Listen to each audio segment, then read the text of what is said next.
우리의 시선을 우주로까지 확장시켜주는 게 고전인 것 같거든요. 적어도 천지 자연의 관점에서 보는 거니까.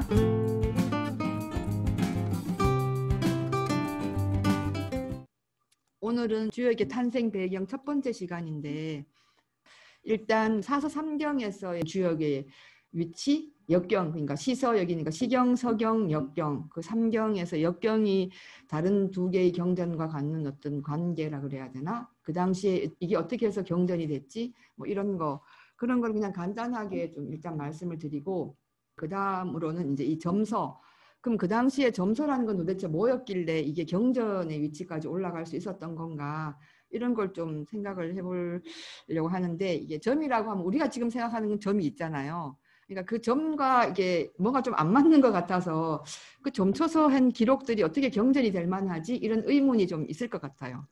그 시서역 할 때 그 삼경이라는 걸 가지고 이제 얘기를 해보면, 일단 시경은 그게 이제 시기별로 한 600년 정도에 걸친 그 시인데 이제 노래로 불렸겠죠. 입에서 입으로 전승돼 왔을 텐데, 그게 이제 한 600년이 언제적 노래냐 하면은 은말 주초.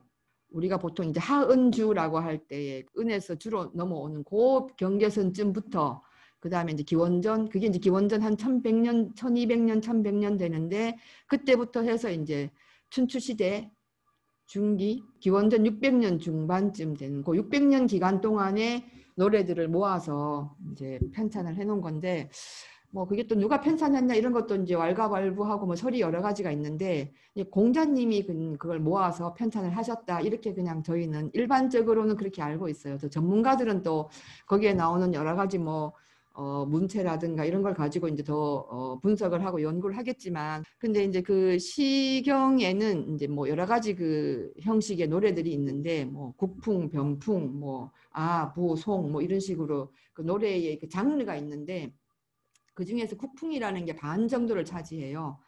국풍, 변풍, 이게 풍, 그래서 이제 국풍은 이제 그 당시 사람들이 이제 불렀던 노래인 거죠. 민요인 거죠. 우리가 그냥 흔히 알기 쉬운 말로 하면 민요를 이제 말하는 건데, 거기에는 이제 민요이다 보니까 그 당시 사람들의 어떤 삶의 애환들이 거기 다 녹아져 있겠죠.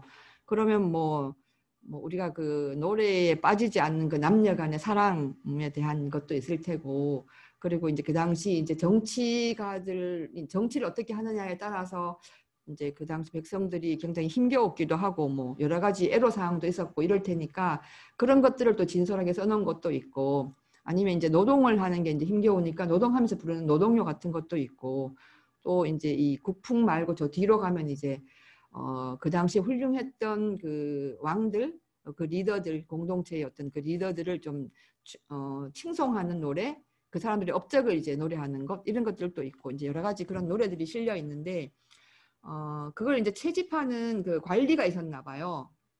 그래서 그걸 쭉 채집해서 이제 그걸 말하자면은 민심을 알아보는 어떤 바로미터 이런 걸로 이제 활용을 했던 것 같아요. 근데 물론 이제 뭐 노래가 요즘 이제 우리의 그 대중가요들을 생각하면 굉장히 막 그 감정들을 과장되게 쓰고 말도 되게 좀 세고 이런 것들이 있잖아요. 근데 이제 이거는 굉장히 오랜 세월을 내려온 노래니까, 전승되어 내려온 노래니까, 그렇게 오랜 세월을 내려오려면 그냥 반짝하는 어떤 감정에 그냥 휘말려서 쓰는 그런 거면 오랫동안 이제 수명이 길지 못하잖아요. 그러니까 한 몇백 년 그렇게 내려오려면 정말 이 사람들이 갖고 있는 어떤 진정성, 그런 어떤 정서, 진실된 정서, 이런 것들을 노래했기 때문에 그 오랜 세월 동안 많은 사람들에게 이제 공감도 얻고, 그래서 이제 공자님도 그 노래에는 삿된 마음이 없다, 그 생각에 삿됨이 없다 해서 이제 사무사라고 해서 생각 사자에 없을 무자에 거짓 사자를 써서 그 삿됨이 없다라고 얘기를 했다고 이제 기록에 나와 있거든요.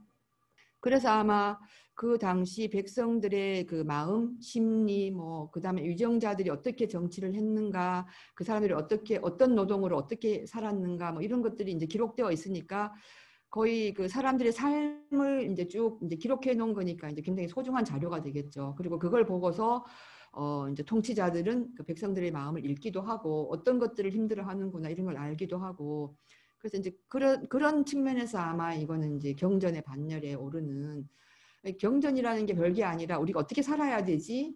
그리고 사람들이 어떻게 살고 있지, 사람들의 마음이 어떻게 움직이지, 이런 것들을 아는 게 사실은 그 통치자들도 관심이 있는 것일 테고, 그걸 또 알아야지만 그 사람들을 편안하게 그렇게 또 다스리고 먹이고 살리고 할 수도 있을 테니까, 그런 차원에서 이제 한 가지 이제 시경이 경전이 되는 거였고요.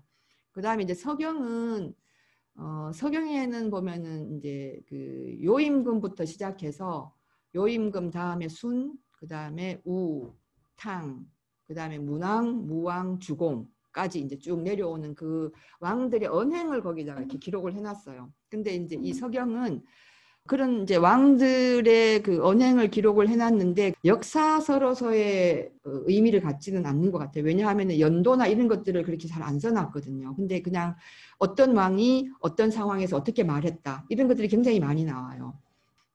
전체적으로 깔려 있는 게 전제가 뭐냐 하면은 이 왕은 하늘의 명을 받들어서 그걸 대리로 이 땅에 실현시키는 사람이다. 그러니까 이 천지가 만물을 살리고 이제 낳고 살리고 뭐 이렇게 기르고 이렇게 하듯이 왕은 그 천지의 그런 명을 받아서 대신 백성들을 먹여 살리는 존재인 거죠.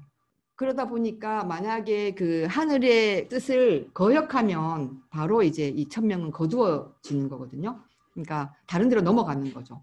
하늘의 어떤 입장에서 봤을 때 이 왕이 그 천명을 거스른다 이러면은 다른 이제 대리자를 구하는 거죠. 천명에 따르는 대리자를 구해서 그쪽으로 이제 통치권을 넘겨주는 거기 때문에, 그렇게 믿고 있었던 거기 때문에 어떻게 하면은 이 하늘의 명을 받들어서 거기에 맞게, 그 이치에 맞게 살아갈까, 그 이치에 맞게 내가 천하를 다스릴까, 이걸 굉장히 고민했었어요, 이 왕들은. 그래서 거기 보면 이제 왕들이 쭉 하는 일이 뭐냐 하면 어떻게 하면 이제 백성을 먹여 살릴까를 고민을 했을 거 아니에요.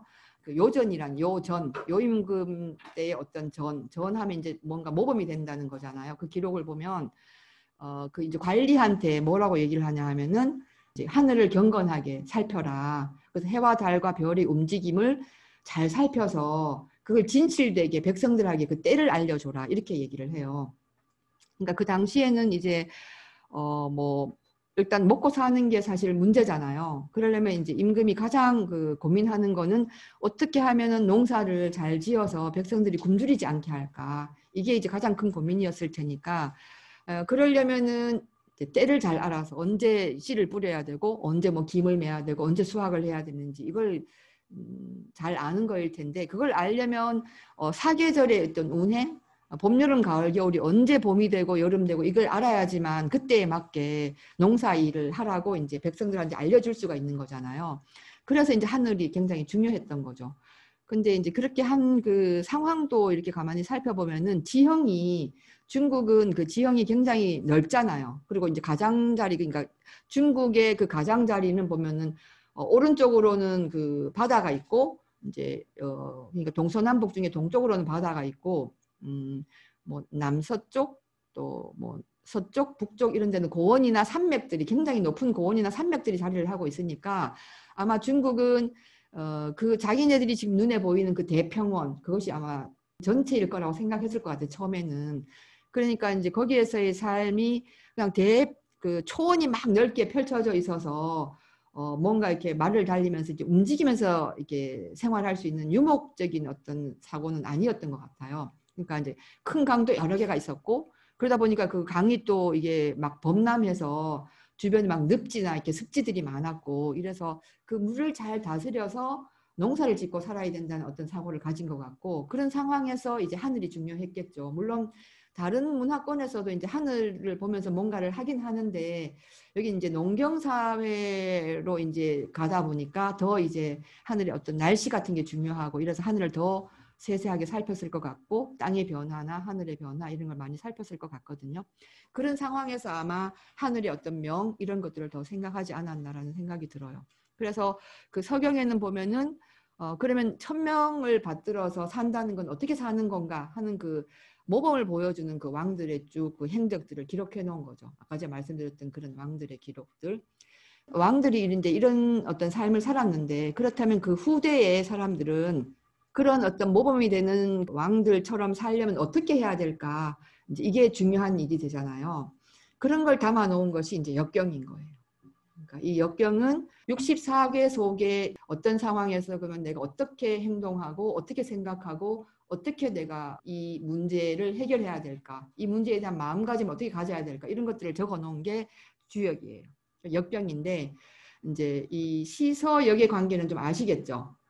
시경이 이제 전체 그 사람들의 어떤 마음, 그 사람들의 삶이 바로 위정자들이 어떻게 정치하는가가 바로 거기에 직접 영향을 미친다는 것, 그런 여러 가지 그 사람들의 어떤 그 애환들 이런 것들을 가지고 이제 민심의 바로미터로 삼아서 이제 임금이 이제 그걸 가지고 1000명, 그러니까 이 백성은 곧 하늘이니까 이제 임금이 하늘의 명을 받아서 하늘이 만물을 기르고 살리듯이 백성을 기르고 살려야 되는 거잖아요. 그러려면은 전범이 되는 어떤 그 리더의 모습이 있을 텐데 그게 이제 서경에 쭉 적혀 있고, 그럼 이렇게 살려면 우리가 어떻게 해야 되지? 라고 하는 게 이제 역경 속에 아주 세세하게 지침을 마련해 준 거죠. 제가 이제 그걸 내 인생의 주역 책을 쓰면서 그걸 GPS라고 표현을 했는데, 주역은 존재의 GPS다. 그러니까 우리가 갈 길을 알려주는 거예요. 내비게이션처럼. 이 상황에서 이렇게 하려면 어떻게 해야 되죠? 라고 하면 이게 쫙 이제 지도를 알려주는 거죠. 우리의 걸음걸이가 어떻게 돼야 되는지를. 그게 이제 시서역의 관계예요. 그러면 고대 사회에서 점서가 그럼 어떤 역할을 했냐, 어떻게 해서 점서가 만들어졌냐, 이제 이걸 지금부터 조금 말씀을 드릴 텐데, 주역이라고 하면 주나라 역이라는 뜻이에요. 그러니까 지금 앞에서 시경이니 서경이니 얘기를 했을 때 계속 나오는 나라가 주나라 언급이 됐었죠. 주공이 주나라 분이니까 문무주공은 주나라 연결되는 분이거든요. 진이 그 천하를 통일하기 전에 진시황이 있었던 시대를 선진시대라고 하고, 그 선진시대의 그 주로 3대 세 개의 나라를 하은주라고 얘기하잖아요. 근데 이제 은을 상이라고, 원래는 상이라는 이름이었는데 나중에 이제 도읍이 은으로 바뀌면서 은나라라고 이제 우리는 많이 알고 있어서 하은주 3대 이렇게 얘기를 하죠. 그래서 이제 그 하은주 3대가 끝나고 진시황이 통일을 하죠. 요순 시대가 있고, 그 다음에 이제 그 다음에 탕 있었고, 그러니까 요순 시대가 있고, 우는 이제 이 우라는 분은 하나라를 세운 분이고, 이분은 이제 상나라, 우리가 흔히 말하는 은나라를 세운 분이고, 그 다음에 문왕, 무왕, 이분은 이제 주나라를 세운 분. 주역할 때 주나라를 세운 분이고, 이 주나라가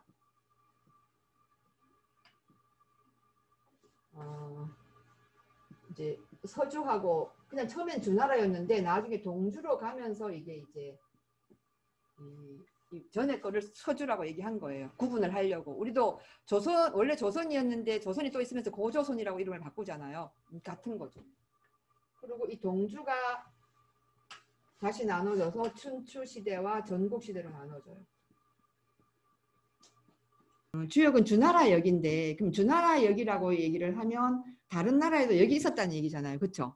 그러니까 하나라에도 역이 있었고, 연산역이라는 게 있었고, 상나라에도 은나라에도 역이 있었어요. 귀장역이라고.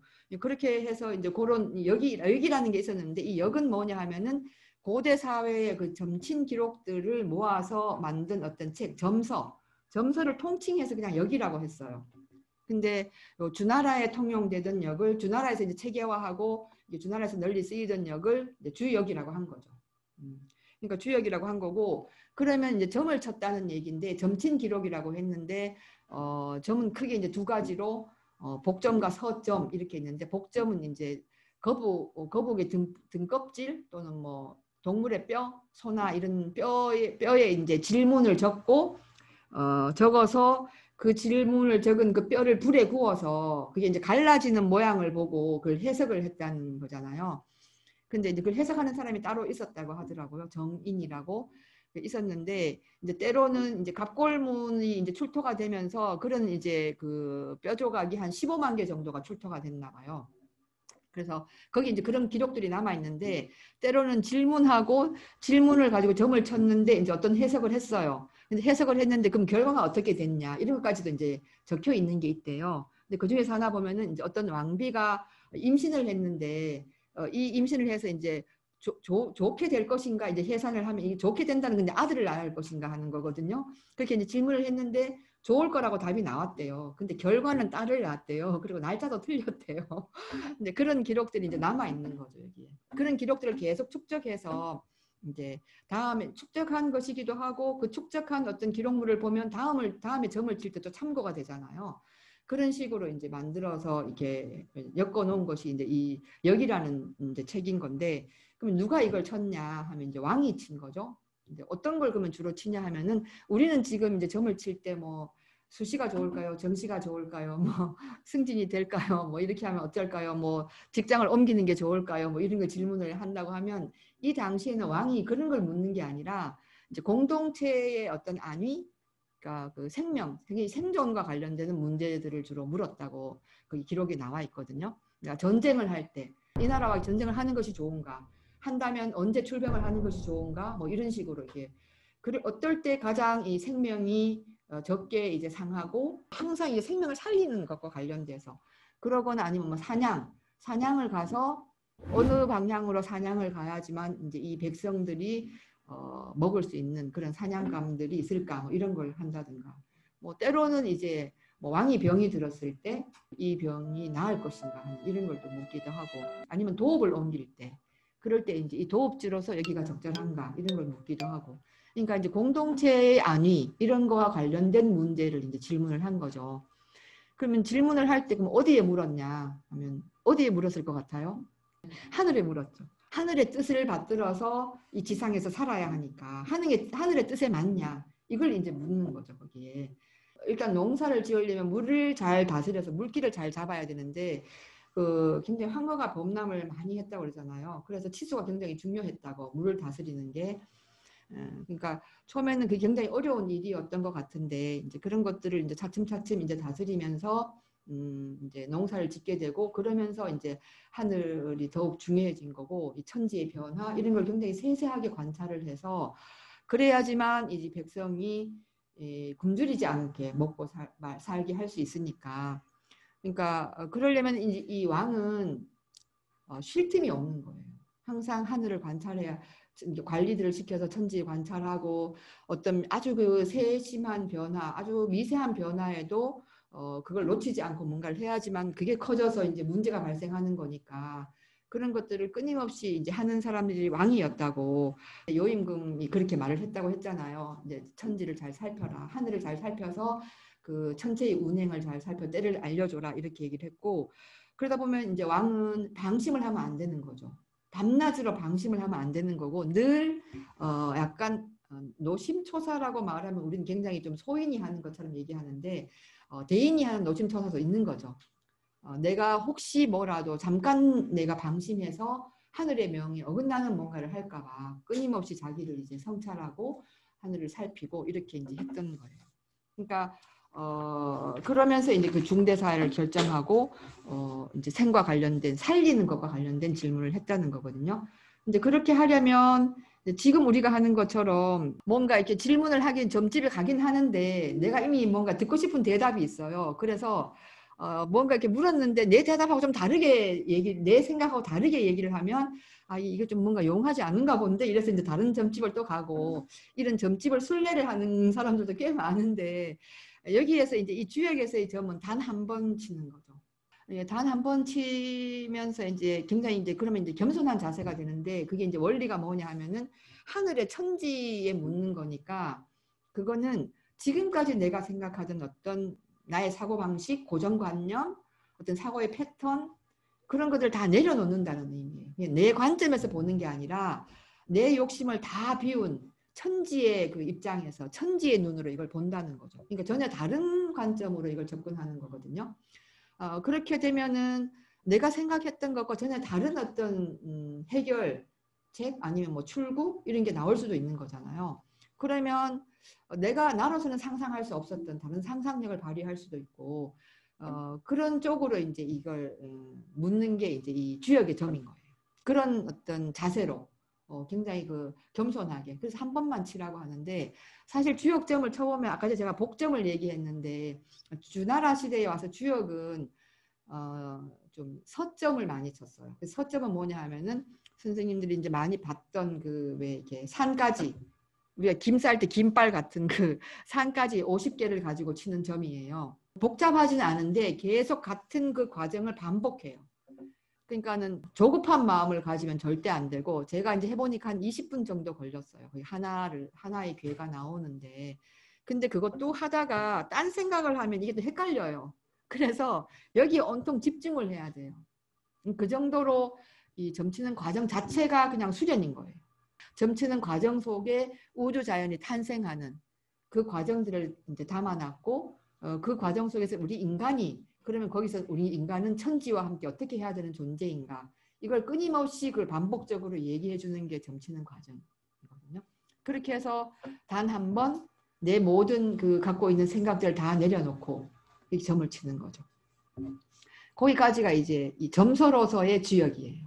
그러니까 우리가 알고 있는 점은 그냥 내가 어떻게 내 개인적인 어떤 사적인 어떤 걸 묻는 거라면 이 주역에서의 점은 고대 사회에서의 점은 왕이 공동체의 어떤 그 생존을 위해서 천지에 묻는 거예요.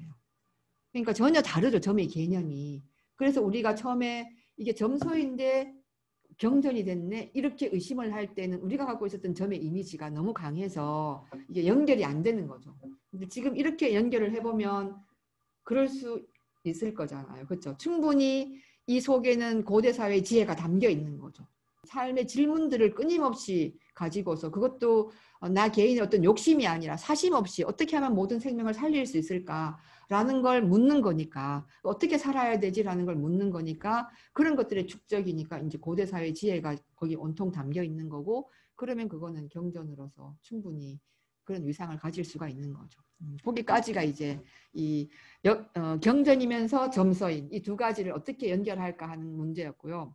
지금부터는 주역이 성립되기까지 어떤 과정을 밟아왔는가 이제 이거를 좀 말씀드리려고 하는데요. 그래서 일단 주역의 구성을 보면은 주역은 어떻게 구성이 되어 있냐 하면은 역경과 역전으로 구성이 되어 있어요.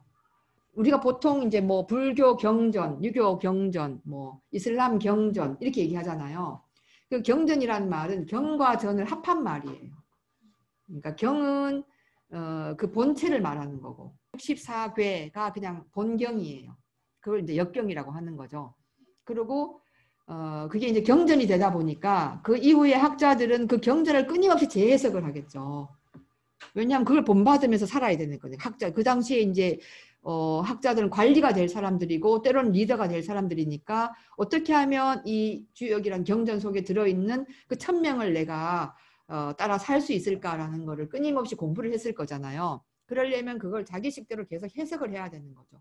그러면서 자기들의 사상을 더욱더 이제 정립해 나간 거예요. 그래서 우리가 그 이름만 들으면 이름만 말하면 다 알 수 있는 그런 그 학자들, 뭐 중국의 학자든 우리나라 학자든 간에 거의 다 주역을 해석을 하고 주석을 달았어요.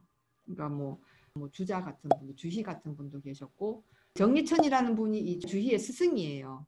그러니까 이제 이분이 굉장히 그 주역을 어떤 해설서보다 더 이렇게 좀 뛰어나게 독보적으로 이제 해설을 하신 거죠.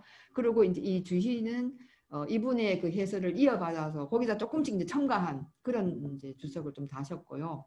그래서 그런 정도로 이제 이 역경이라는 거는 이 본경은 모든 지식인들의 그 필수, 그러니까 과거 시험을 보려도 그걸 공부를 해야 되고 이런 식으로 했던 중국에서는 그렇게 해서 이제 필수 텍스트가 된 거죠. 이제 역경이 있고 역전은 이제 그런 해설서 중에서는 우리가 이제 주역이라고 얘기했을 때 역경, 역전하면 이 모든 분들의 그 해설서를 다 넣는 건 아니고 공자님이 그러니까 이제 역경이 완성되고 나서 한 500년 정도 있다가 이제 그 공자님이 태어나셨는데 그 공자님이 이제 이제 역경을 만나고 이거야말로 우리가 이제 본받아야 될 어떤 삶의 지혜다 이렇게 해서 거기 이제 해설을 굉장히 그 꼼꼼하게 붙이셨어요. 아까 거기 나와 있던 그 문장들마다 다 해설을 붙이셨고 그것 말고 그 본경 자체가 아닌 그 전체의 역경이 어떤 의미를 가지고 있어라는 거를 다 이제 어떤 우주론과 이런 것 차원에서 다 이제 해설을 하셨어요. 그리고 거기 하나하나의 그 문장들도 우리 삶과 어떻게 연결되는지를 또 세세하게 또 붙이셨고, 그러니까 아주 우주적인 차원과 일상적인 차원의 어떤 그 해설을 10편을 붙이셨어요. 글을 이제 10편이 있는데 그래서 그걸 10익이라고 해요. 날개 익자를 써서 10개의 날개를 달았다. 이 역경에. 그래서 그걸 역전이라고 하는데 그 두 개를 합해서 주역이라고 불러요.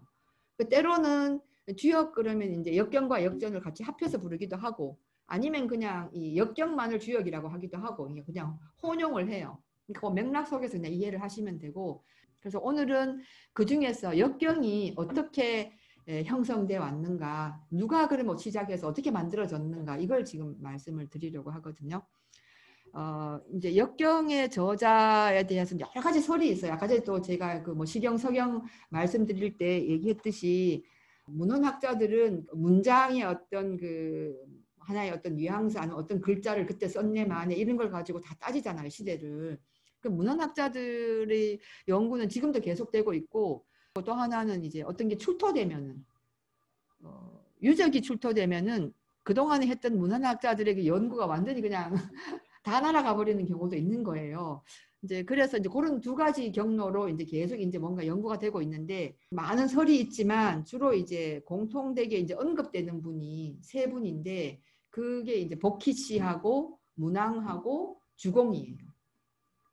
이제 이 복희씨라고 하면 이제 복희씨는 전설의 이제 전설 속의 황제인데 그 삼황 중에 이제 한 분이잖아요. 뭐 신농씨, 뭔씨 해가지고 그 중에 이제 한 분인데 이 복희씨가 이제 만든 게 이제 팔괘라고 하는 건데 복희 팔괘라고 해서 아마 거기 그 제가 드린 자료에 있을 거예요. 8개의 그 문양이 있잖아요, 그렇죠? 또 그 이어진 막대기와 끊어진 막대기를 합쳐서 만들어 놓은 8가지의 그거는 이제 석줄로 되어 있죠. 그게 이제 복희씨가 만든 이제 팔괘인데 그 팔괘가 만들어진 이제 경로를 신화적으로 설명하기도 하고 역사적으로 설명을 하기도 하는데 신화적으로 설명을 하면 이제 이 복희씨가 어느 부족의 이제 리더였겠죠, 왕이었겠죠. 이제 그분이 그 당시에는 뭐 아직 그 문명이 발달한 것도 아니고 그래서 이제 농사도 제대로 막 지을 수 있는 그 농사 기술이 있었던 것도 아니고 그래서 이제 백성들 어떻게 먹여 살릴까를 굉장히 고민을 많이 하고 그런 것들을 늘 이제 고민하면서 밤낮으로 고민했는데 그 이제 간절한 마음이 하늘에 닿았대요. 그래서 어느 날 이제 황허강가에 이렇게 앉아서 있는데 용마가 나타난 거예요. 그래서 이제 머리는 용인데 몸은 이제 말인 거죠. 근데 그 등에 50개의 점이 박혀 있었대요. 근데 그 점이 이제 뭐 모양도 나와 있긴 해요. 이제 그런 책들을 찾아보면. 그래서 그걸 보고 이분이 이제 깨달음이 와서 거기서 이제 어떤 천지 이치를 발견한 거예요. 그래서 그걸 부호로 나타낸 것이 팔괘다라고 이제 얘기를 하고 이제 역사적으로 기록을 이제 계사전이라고 이제 아까 제가 말씀드렸던 그 역전 중에 하나 공자님이 쓰셨던 해설서 중에 하나가 계사전이 있거든요. 개는 묶을 개자고 사는 이 말이라는 거. 그러니까 말을 거기 달개자도 돼. 어딘가에 달아놓는다. 거기 이제 이어서 붙여놓는다 뜻이니까 말을 달아놓은 돈 어떤 거라고 얘기하는 건데 이제 주역에 대해서 이제 뭔가 쭉 얘기를 하신 거예요. 계사전이.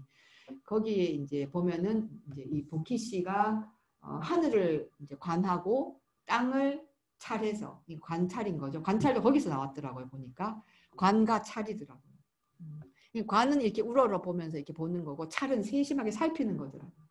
그래서 이게 관찰이 된 건데 그렇게 해서 뭐 가까이는 자기 몸부터 해서 사람들, 동식물의 어떤 모습, 변화 이런 것들을 쭉 이제 탐구를 해서 거기서 뭔가 어떤 그 이치를 이렇게 이 세상 만물이 탄생하는 우주가 탄생하는 이치, 세상 만물이 탄생하는 이치를 이제 거기서 이제 발견해서 그걸 이제 부화한 것이 팔괘다. 이어진 막대기와 끊어진 막대가 하나가 양이고 하나가 음인데 이어진 게 양이고 끊어진 게 음인데 그 두 개를 가지고 세 개를 겹쳐서 만들 수 있는 이제 경우의 수가 8가지였던 거죠. 그래서 이제 그것을 이제 이 우주 만물을 생성시키는 8가지의 기본 기운이라고 본 거죠. 네, 그렇게 해서 이제 그게 팔괘예요. 그러니까 주역에서는 그 팔괘가 기본이 되는 거예요. 물론 더 근원적으로 내려가면 음양이겠지만 음양으로서 이제 이 세 개의 막대기 그게 이제 천지인을 얘기하는 거거든요. 그러니까 천지 사이에서 인간이 살아가는 어떤 인간의 길을 담아놓은 것이 주역이니까 그것을 이제 상징하는 것이 천지인 세 개의 막대기 음량을 가지고 만들 수 있는 3개의 막대기가 8가지였던 거죠. 그게 이제 8괴고 그걸 이제 버키 씨가 만들었다는 거예요. 그래서 그때부터 이제 주역의 역사가 시작되는 거죠. 이제 물론 이제 이때는 주역은 아니지만 이제 역의 역사가 시작되는 거죠. 그래서 그 8개의 이름은 거기 보면 건태, 리진, 손, 감, 간, 곤 이렇게 나와 있죠.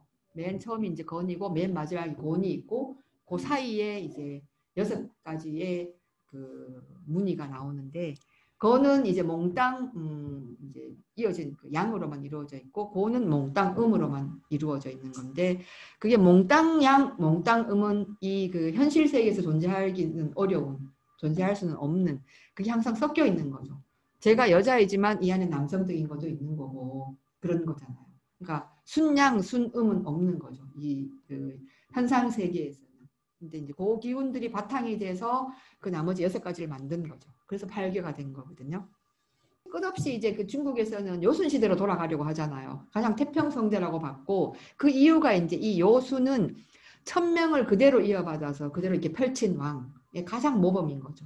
서경에 보면 어떤 얘기가 나오냐 하면은 요 임금이 이제 다스리는 중에 이제 인재를 등용하는데 그래서 이런 자리에 어떤 인재를 등용하면 좋을까라고 이제 신하들한테 물었더니 그 신하 중에 한 명이 그러니까 요 임금의 아드님이 어떻겠습니까? 이렇게 하니까 걔는 성정이 너무 거칠어서 안 돼. 이렇게 이제 얘기를 하는 거예요.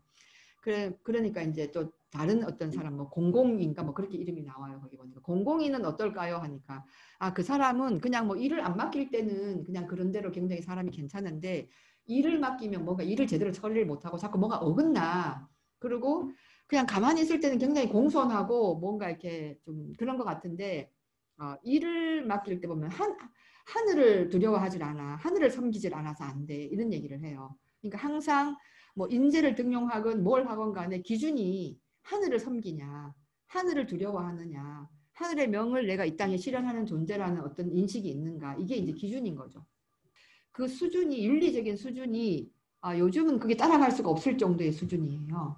그래서 그게 참 이게 이때는 이래서 계속 이제 이 중국에서 요순 시대로 돌아가려고 했고 요순을 자기들이 어떤 전범으로 생각했구나. 그 다음에 한 70년 정도 이제 이분이 그 왕위에 있었나 봐요. 그리고 이제 왕위를 물려줘야 되는데 물려주려니까 이제 마땅한 사람이 없어서 이제 이렇게 여러 가지로 이렇게 수소문을 해보다가 당시에 굉장히 이제 좀 괜찮은 사람으로 소문이 난 순이라는 총각이 있었어요. 노총각이. 근데 이제 순이 이제 그럼 왕위를 이어받을 만한가라는 이제 테스트를 해야 될 거 아니에요. 그 과정을 보면은 되게 좀 재밌어요. 이게. 어떤 걸 가지고 테스트를 하냐 하면은 처음에는 이제 효심이 있는가를 테스트를 해요. 근데 이제 이 아버지가 장님이었고 어머니가 굉장히 성정이 안 좋았나 봐요. 이제 이 그 아버지와 어머니가 같이 이 그 순을 죽이려고 무지 애를 써요. 근데 이제 이 순은 그걸 다 용케 피해요. 근데 피하는 이유가 자기가 살려고 하는 게 아니라 이 부모님이 그 정말 필연적인 사람이 되는 거를 피하게 하려고 이제 그렇게 막 살아남아요. 그러니까 그걸 어떻게 듣기도 하고 미리미리 알아채서 어딘가에 뭐 길을 만들어 놓기도 하고 이런 식으로 해서 이제 살아남거든요. 그 정도로 이제 이 그 효심이 깊은 사람인 거죠. 그리고 이제 그 다음에 두 번째 이제 시험한 게 뭐였냐면은 요임금의 두 딸을 이 순한테 장가를 보내요. 이제 지금도 그렇지만 옛날에도 그랬나 봐요. 사람이 가장 인상, 사람의 일 중에서 가장 어려운 게 남편이 부인한테 존경받는 거래요. 부인이 남편한테 존경받는 것도 어려운데 남편이 부인한테 존경받는 건 더 어렵다고. 그래서 만약에 이 두 딸이 시집 가서 그냥 별 그거 없이 이 갈 건사를 하면은 이제 두 번째 시험은 통과가 되는 거죠. 근데 아무 그거 없이 존경받고 사는 거예요. 근데 그게 이제 두 가지가 통과가 됐어요. 그래서 이제 세 가지는 본격적으로 이제 실무 능력을 테스트를 또 하는데 뭐 행정 능력이랑 교육이나 뭐 외교, 그때는 외교가 중요하니까 그런 것들을 이제 테스트를 해서 통과가 되고 마지막에 하는 게 뭐였냐 하면은 굉장히 그 험한 산기슭이 있었나 봐요, 거기에. 그래서 거기에 이제 이 순을 그냥 내던지다시피 그냥 던져놔요. 살아남나 안 남나 하는 걸 이제 보는 거죠. 근데 거기서 이제 살아남아요. 그냥 기운들이 좀 조용해지고 어쨌든 그 거친 맹수들이나 이런 데 안에서 다 살아남는 거예요. 근데 거기에 이제 그 해설을 해놓으신 분이 어떻게 얘기를 해놨냐면은 하늘의 뜻에 순응하는 사람, 그러니까 그건 다시 말하면 사심이 없는 사람, 욕심이 없는 사람은 생명력이 있다. 그게 어째서 그러냐 하면은 우리의 모든 이제 생명체는 저절로 이렇게 하늘의 뭔가를 그대로 받아서 태어났기 때문에 하늘이라는 건 천지라는 거는 뭔가 따로 바깥에서 뭔가를 주지 않아도 저절로 그 정연한 질서대로 오차 없이 돌아가잖아요. 해도 그렇고 뭐 달도 그렇고 별도 그렇고 그리고 계절도 그렇고 뭔가 누가 계절을 억지로 뭐 만들고 하지 않는데 저절로 그러함 그게 자연이잖아요. 그렇기 때문에 끊임없이 변화무쌍하게 돌아가지만 항구하게 이어진다는 거죠. 그것이 우리 생명이 갖고 있는 속성인데 사람들이 욕심을 부리기 때문에 그 이치에 벗어나게 산다는 거죠. 그러면 자기의 그 생명력은 떨어진다는 거예요. 예를 들면 뭐 어려운 게 아니에요. 그냥 배고프면 먹고 배가 안 고픈데도 맛있어서 먹는 거 이런 거 안 된다는 그게 사실 욕심이라는 거죠. 그리고 잠이 오면 자고 피곤하면 쉬고 이런 건데 내가 막 그게 쾌락에 탐닉하면 뭐 밤을 새서 뭐 게임을 한다거나 술을 마신다거나 뭐 딴 짓을 하잖아요. 그러니까 그런 것들은 그런 어떤 자연의 내 안에 있는 어떤 자연의 어떤 그 운행 그런 조절 능력을 약화시키는 거죠. 아예 없애기도 하고. 그래서 내 생명을 그냥 갉아먹는 거예요. 근데 이제 이 수는 그런 게 없는 존재라서 그런 어떤 상황에서도 살아남을 수 있는 생명력이 있는 거죠. 그러니까 어떻게 보면 우리가 왜 그 무슨 사고가 나거나 이럴 때 어린애가 의외로 살아남잖아요. 걔네는 딴 생각이 없잖아요. 뭐 무섭다든가 뭐 내가 이렇게 굶으면 죽을 텐데라든가 이런 생각이 없는 거잖아요. 그냥 그 상태 그대로 그냥 이 외부의 어떤 조건하고 이렇게 주고받으면서 그냥 존재하는 거잖아요. 그러다 보니까 아마 그 어린아이일수록 높은 데서 떨어져도 떨어진다는 생각이 없고 이거 높아서 어떡하지? 이런 생각이 없으니까 아마 떨어져도 덜 다친다고 하더라고요. 보면 그런 게 이제 이렇게 연결되는 거죠. 그러고 나서 이제 순이 이제 통과가 된 거예요. 그래서 이제 순이 이제 왕위를 이어받았는데, 근데 순의 아들도 별로 신통치는 않았던 것 같아요. 그래가지고 또다시 이제 임무를 물색하다가 아까 제가 말씀드린 것처럼 이제 이게 대평원에 습지와 늪지가 많고 홍수가 계속 나니까 물을 이제 어떻게 다스릴 건가, 물길을 어떻게 만들어서 습지에서 좀 약간 이제 좀 물기를 걷어내고 거기서 이제 농사를 짓게 만들고 해야 되는데 그걸 잘하던 사람이 있었던 거예요. 그게 우예요. 그러니까 우가 이제 아마 토목을 담당하던 사람이었던 것 같은데 그래서 그걸 굉장히 훌륭하게 잘하니까 순이 이제 그 사람을 후계자로 삼아서 그쪽으로 이제 뭔가를 넘겨주려고 생각을 해요. 근데 후계자로 이제 우를 계속해서 이제 뭘 하는데 보면은 약간 좀 크게 순임금한테 마음에 썩든 건 아니었던 것 같아요. 기술자이다 보니까 천명 이런 것보다가는 현실적으로 기술 이런 거에 더 좀 치중을 한 면이 있지 않나라는 생각이 좀 들었는데 그래도 그 당시에는 치수를 잘하는 것만으로도 근데 그 아버지가 이 일을 했었는데 그걸 잘 못했대요. 그래서 아버지가 사형을 당하고 그 아들에게 또 이 일을 맡긴 거예요. 그런데 이제 이 아버지는 물길을 뭔가 막으면서 이 일을 했었는데 이 우는 물길을 틔우면서 뭔가를 했대요. 그래서 그 완전히 이제 다른 방식으로 그런 면에서 보면 또 좀 훌륭한 면이 있는 거죠. 그래서 지금까지 이제 요순우탕하면서 이제 그런 어떤 훌륭한 임금 중에 들어가기는 해요. 그래서 이 우가 임금이 되는데 하나라가 이제 만들어지는 거죠. 근데 하나라는 기록은 이렇게 있는데 물증이 없어요. 그래서 아직 역사 속으로 완전히 들어오진 않았어요.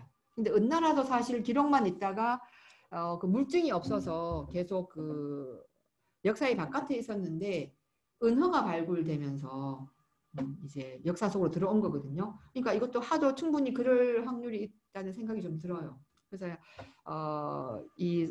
이제 이후가 임금이 됐는데 그 서경에 보면은 고요모라는 아주 훌륭한 신하가 있었어요. 이 우임금의 신하인데 그 우임금의 신하가 뭐라고 얘기하냐 하면은 이 우임금한테 안일과 욕심으로 나아가지 않도록 해서 나라를 다스리시되 또 매사에 조심하고 두려워하시라. 이 두려움은 하늘에 대한 두려움이 하늘 천명을 어길까에 대한 두려움이겠죠.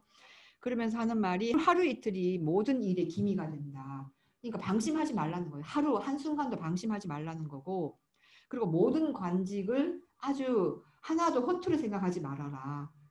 그리고 그게 이제 하늘이 하는 일을 사람이 대신하는 거다. 그러니까 관직에 누군가를 등용할 때 하나도 허투루 생각하지 말고 그 관직에 오르는 관리는 하늘의 일을 대신하는 자라는 생각을 잊지 마시라를 계속해서 얘기를 해요. 그리고 거기 보면은 아예 신하의 역할을 그렇게 써놨어요. 신하는 왕의 이런 것들을 계속 옆에서 얘기해 주는 사람, 왕을 가르치는 사람이기도 하고 때로는 그렇게 나와 있더라고요. 그런데 이제 이게 뭐 또 오래 가다 보면은 그게 또 흐지부지 되기도 하고 꼭 폭군이 나오잖아요.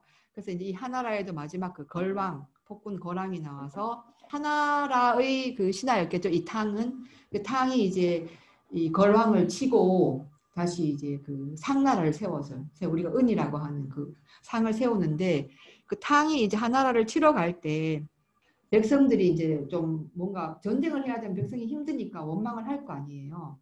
아, 우리 그 농사 이런 일도 해야 되는데 그것도 그냥 안 돌보고 전쟁에 이렇게 나간다 이렇게 얘기하니까 이제 이탕이 하는 말이 이거는 지금 거랑이 하늘의 명을 어겨서 그걸 바로잡는 거다. 내가 하늘의 명을 받고 대신해서 바로잡는 거다라고 이제 얘기를 해요. 근데 그렇게 해서 이제 거랑을 치고 와서 이제 이 탕이 약간 좀 어떤 부끄러움을 가지는데 그게 뭐냐 하면은 덕으로 감화시켜서 그 사람을 말하자면은 하늘의 명을 받들도록 했어야 되는데 그게 아니라 무력으로 그걸 쳤다는 데 대한 어떤 그 수치심, 부끄러움 그리고 그것을 혹시 후대에서 이걸 혹시 따라하면 어떡하지라든가 아니면 이걸 약간 좀 뒷소리를 하면 어떡하지 이런 고민이 있었던 거예요.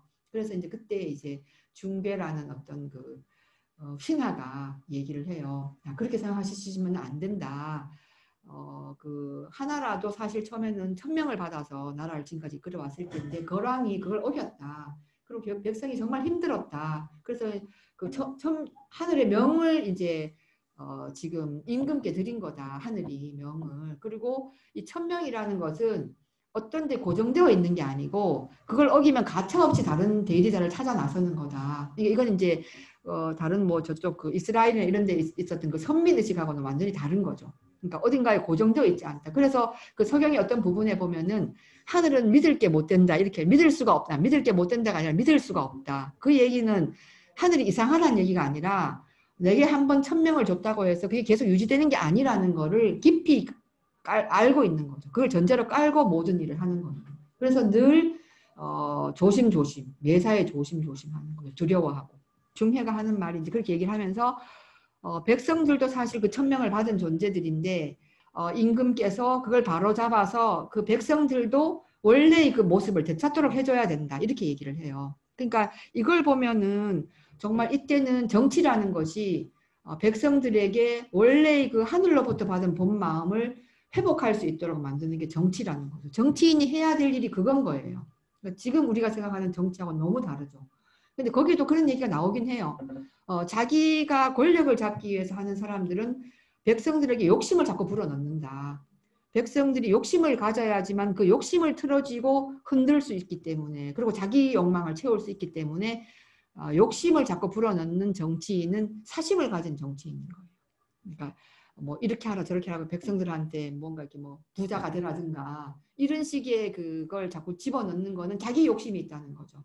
그래서 그 부자가 되는 거라는 그걸 가지고 이 사람들이 욕망을 채우려고 할 거니까 이 백성들이 그러면 그 욕망을 채우려고 하는 그 방향을 자기 쪽으로 이제 사심으로 쓰는 거죠. 그 욕망을. 그래서 이 정치인은 굉장히 자기 수양, 수신 이런 게 되게 중요한 거죠. 왜냐하면은 사심이 일단 없어야 되는 거니까.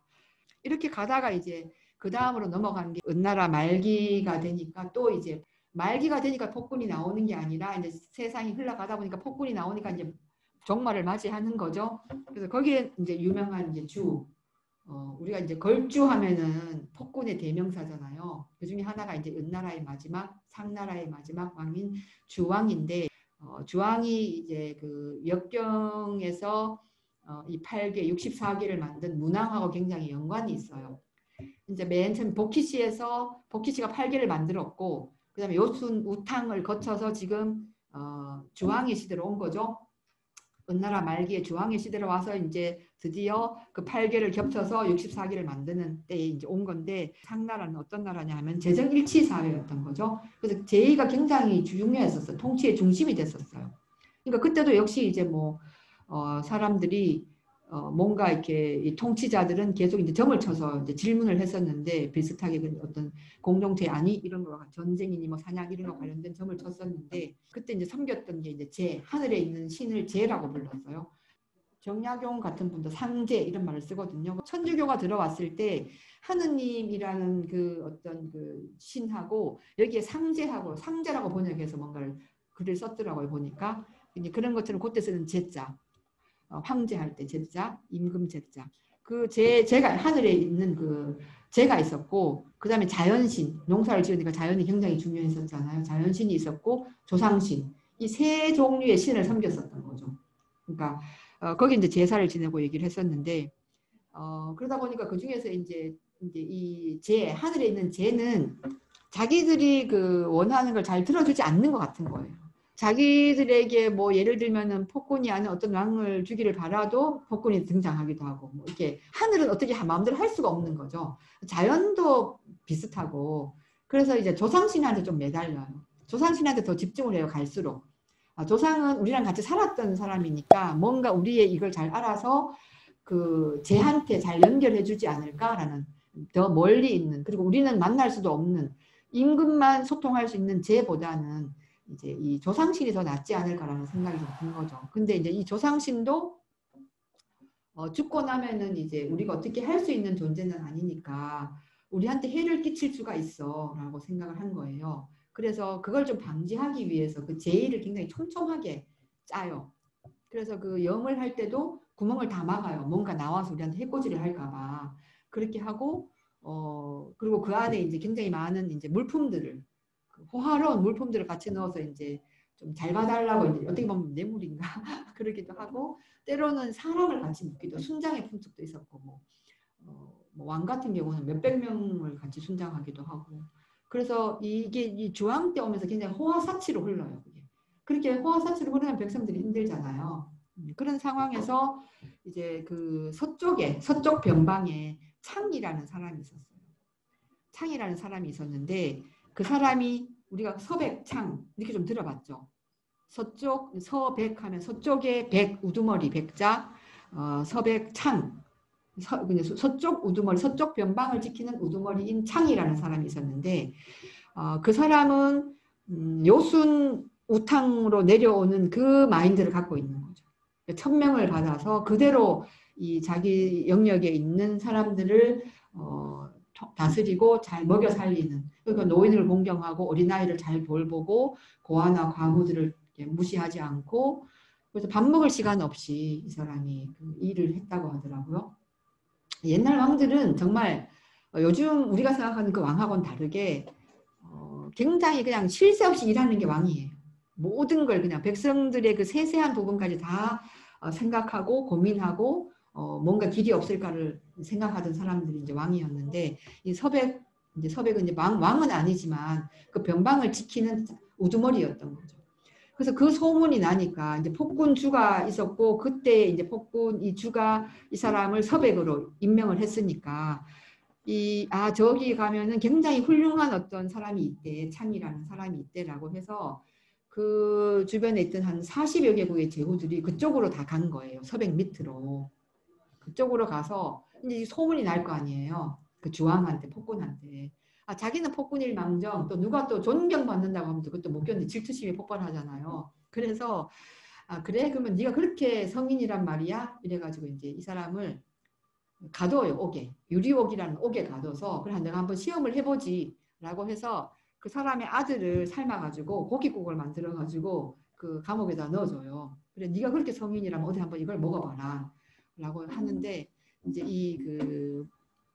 이 창이 고민을 하죠. 자기 아들을 삶은 그거잖아요. 그러니까 그걸 안 먹으면 이제 죽는 거죠.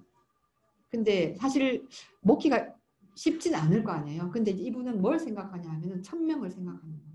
지금 아예 그냥 천명, 도가 땅에 떨어졌어 지금 저 폭군이. 근데 내가 죽으면 그걸 이을 수가 없다고 생각이 들어서 내가 이 모욕과 이 정말 이 아픔을 내가 당하면서도 내가 살아남아야 된다. 이 천명을 이어가야 된다는 그 사명감에 그 국을 먹어요. 그리고 살아남아요. 그래서 그러면서 7년 동안 그 옥에 갇혀 있는데 그러니까 고민을 했겠죠. 1000명을 받던 지도자가 나오고 그 지도자가 이 백성들을 잘 먹여 살리는 그런 나라를 만들 수 있을까라는 걸 심각하게 고민을 하죠. 그래서 그러니까 뭐 7년이라는 세월이 정말 길잖아요. 그러다 보니까 이제 그 복희 8궤 이것도 계속 내려왔던 거고 점도 치던 사회였으니까 그 상나라, 은나라도 그 이제 이미 그 있었던 그 궤였고 그래서 그걸 가지고 이제 이 그 8궤 그러니까 복희 씨가 살았던 그 시대는 굉장히 좀 삶이 단순했다고 보면 지금 좀 더 복잡해진 거죠. 굉장히 다양한 상황들이 생기고 그래서 이 8궤를 중첩시켜요. 그러니까 3개의 막대기를 6개로 이 막대기고 8가지 종류가 있었잖아요. 그 종류를 겹치는 거죠. 그러니까 겹쳐서 또 나올 수 있는 경우의 수가 64가지인 거예요. 그래서 64궤를 만들어요, 이분이. 그리고 그 궤에다가 궤만 만들어 놓으면 그 모양만 가지고는 어떻게 하라는 건지를 잘 알 수 없으니까 그 궤마다의 어떤 이제 이름이 이제 상황을 거기서 해석을 하고 그 상황을 해석한 거를 글로 써요. 그걸 궤사라고 하거든요. 사가 이제 말씀 사자, 사전할 때 그 사자, 그 사를 쓰고 64개를 만들고 그걸 이분이 그 안에서 작업을 해요. 그래서 64개와 궤사가 만들어진 거예요. 문왕이 이제 이렇게 해서 감옥에서 7년 만에 나와요. 나오고 나서 이분을 이제 따르는 제후들이 아 이제 그 이 상나라, 은나라는 명이 다 했다. 1000명이 다 했다. 이제는 1000명이 이제 당신께 왔으니까 당신이 이걸 빨리 쳐서 백성들을 구해라. 근데 이제 이분이 어떤 데는 보면은 그 전쟁에 나갔다가 전사했다고 나오는데 제가 또 어떤 기록에는 보면은 아직은 1000명이 다 하지 않았어. 때가 아직 아니야. 라고 그 토대를 그냥 마련했다고 나오더라고요. 어쨌든 이분이 이제 그 은나라가 멸망하고 이제 주나라를 세우는 토대를 마련한 건 맞는 것 같아요. 그래서 그때 이제 그 상황에서 이제 이 문왕은 죽고 창이 죽고 그 다음에 그 아들이 무왕인데 그 무왕이 이제 은나라의 주왕을 치러 가는데 그때 등장하는 게 백이숙제예요. 그렇게 왕을 치면 되냐 신하가 이렇게 해서 이제 막 말고삐를 붙들었다는 그 얘기 그때 나오는 거거든요. 근데 이 무왕이 그 폭군 주를 치고 나서 이제 주나라를 세울 때 뭔가 또 자기도 정당성이 있어야 되는 거잖아요. 그래야지만 이 주의 그 밑에 있던 신하들이나 그러니까 은나라의 백성들이나 그 지식인들이나 관리들이 따를 거잖아요. 그럴 때 하는 말이 이제 또 아까 제 그 탕이 얘기했듯이 1000명이 다 해서 내가 전쟁을 하는 게 아니라 하늘의 명을 받들어서 어그러진 걸 바로잡는 거다라고 얘기를 해요. 그러면서 이제 이 폭군 주의 그 악행을 열거하는데 거기서 제가 좀 굉장히 이거는 정말 참 요즘 세상에도 요즘 우리는 얼마 전에 이게 없어진 그런 이제 법인데 거기서 뭐라고 얘기하냐 하면은 술에 뭐 취했다든가 뭐 여색을 탐한다든가 잔혹하다든가 이건 다 나오는 거잖아요. 폭군한테. 근데 여기는 죄를 줄 때 가족 단위로 줬다. 이게 악행인 거예요. 그게 지금 말하면 연좌제잖아요. 그러니까 어떤 사람이 죄를 지었을 때 그 죄를 지은 그걸 아무 죄 없는 사람한테 옮긴다는 거죠. 그거는 굉장히 이게 하늘의 이치에 안 맞다는 거예요. 그리고 그 다음에 나오는 게 대를 이어 관직을 준다. 이거는 아까 제고 죄를 이어서 주는 거하고 반대인 거죠. 어떤 사람이 관직에 올랐으면 그냥 그 사람의 혈연이라는 이유만으로 그냥 또 주는 것도 이건 이치에 맞지 않다라고 생각을 하는 거죠. 그 두 가지를 보고 와 이게 3000년 전에 통치 윤리 치고는 정말 수준이 높다. 이게 우리가 그동안에 굉장히 문명이 발전돼 왔고 뭐 그 당시 사람들 굉장히 우리는 야만적이고 미개한 걸로 대충 뭔가를 해서 살았을 거라고 생각을 했는데 그 수준의 차이가 3000년 전에 우리가 못 따라가는 거죠 지금. 이래서 요순우탕 문무주공이라고 계속 얘기를 하는 거구나. 그리고 끊임없이 그 시대의 어떤 걸로 돌아가야 된다고 얘기를 하는 거구나 라는 생각이 좀 들었어요. 이러고 이제 주나라를 세웠는데 얼마 안 돼서 이제 문왕이 죽고 이제 무왕이 이렇게 한 거죠. 그리고 무왕도 즉위 후에 한 2년 있다 병이 났고 이제 낳고 나서 4년 뒤에 죽었어요. 죽을 때 아들이 굉장히 어렸어요. 근데 그분이 이제 성왕이 되는데 그런데 이제 삼촌들이 있었죠. 우리 그 단종이 그 여러 삼촌들이 있었듯이 그러니까 역시 거기서도 이제 좀 왕이 어리니까 좀 위태로워요. 그래서 이 주공이 무왕의 동생이 문왕의 둘째 아들이 무왕이고 셋째 아들이 주공이에요. 그러니까 이제 무왕이 죽었으니까 셋째 아들이 이제 주공이 그 다음 가장 큰 삼촌인 거고 그 밑에 또 동생들이 있었어요. 소공이나 뭐 이런 사람들이 있었는데 성왕 그러니까 무왕의 아들이 어린 아들이 주나라를 이제 제대로 정립하기가 지금 쉽지가 않아요. 왜냐하면 주나라는 그 은나라 시절에 이제 번방에 있던 나라였는데 굉장히 약소국이었어요. 그런데 그 큰 은나라를 정복했으니까 이게 힘에 좀 붙이죠. 그러니까 굉장히 그 강한 리더십이 딱 나와서 덕과 힘을 동시에 가진 어떤 리더가 나와서 이걸 틀을 잘 짜야지만 이게 이 천명이 그대로 이어질 수 있다고 이제 주공은 판단을 했고 그러기 위해서는 자기가 이제 이 어린 조카를 도와서 이걸 기틀을 마련해야겠다고 생각을 했어요.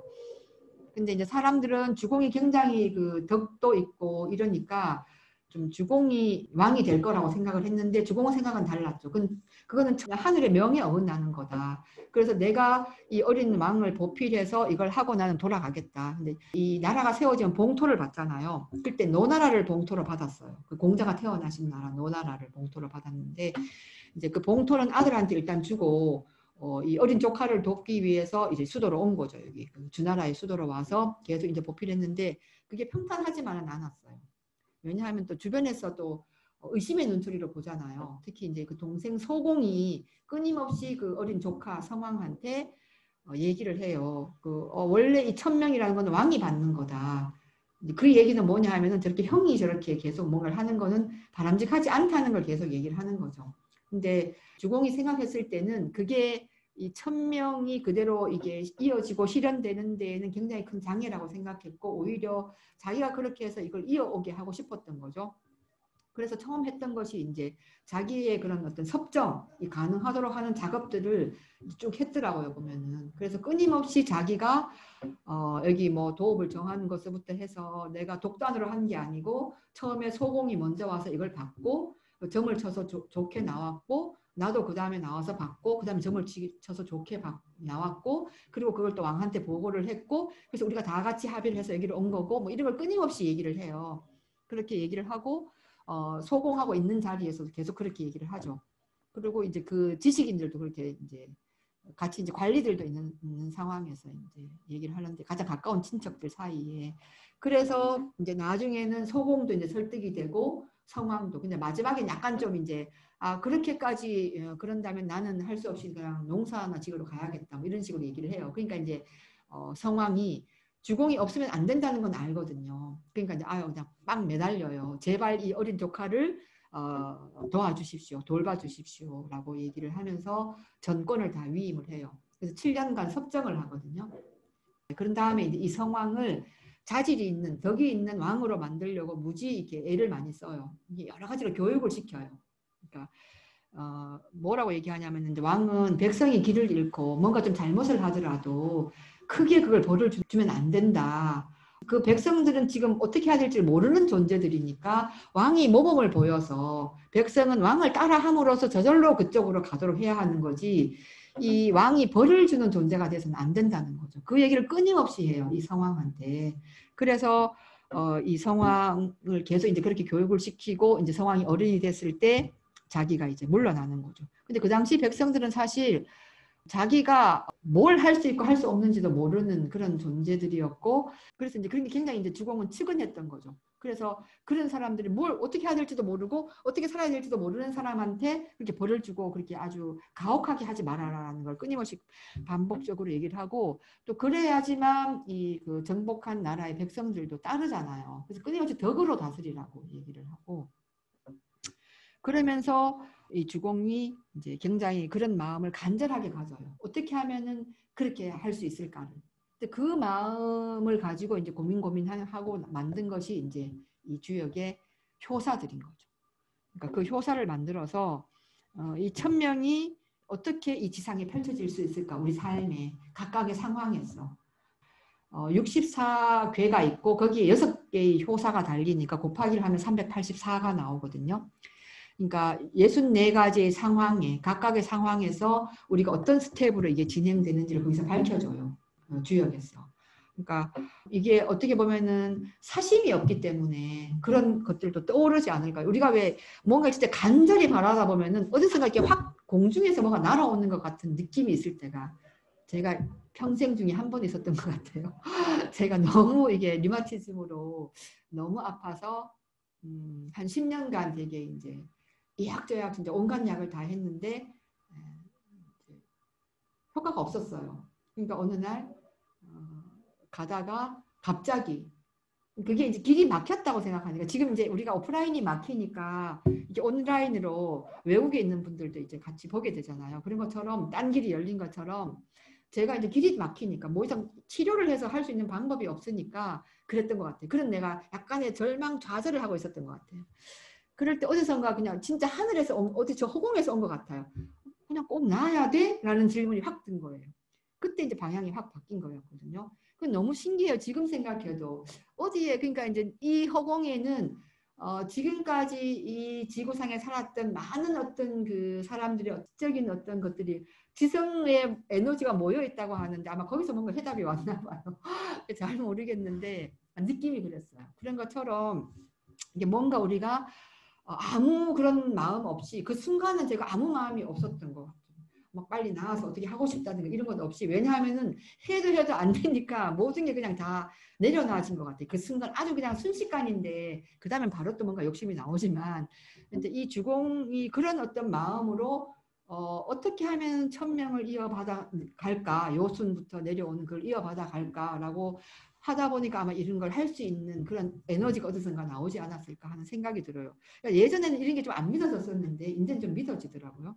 그래서 이렇게 해서 이제 그 효사까지 달아서 64개 384효 해서 이제 역경이 완성되는 거죠. 경전.